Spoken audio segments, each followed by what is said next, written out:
Are you frustrated because your Apple Pay account is restricted? Don't worry, you are not alone. And today I am going to guide you through the simple steps to resolve this issue quickly and effectively.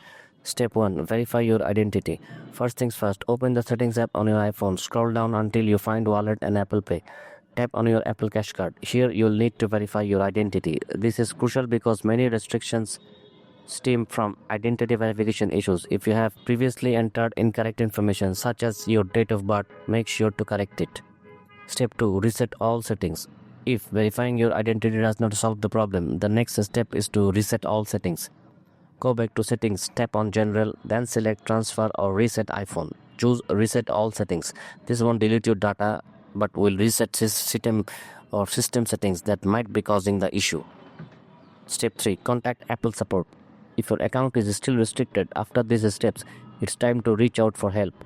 You can contact an Apple Pay specialist directly.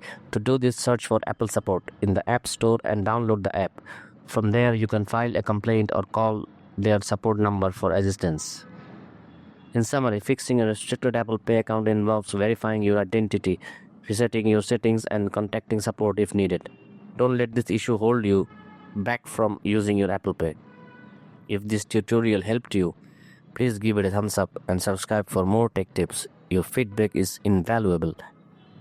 Let us know in the comments if these steps worked for you. Thanks for watching and see you in the next video.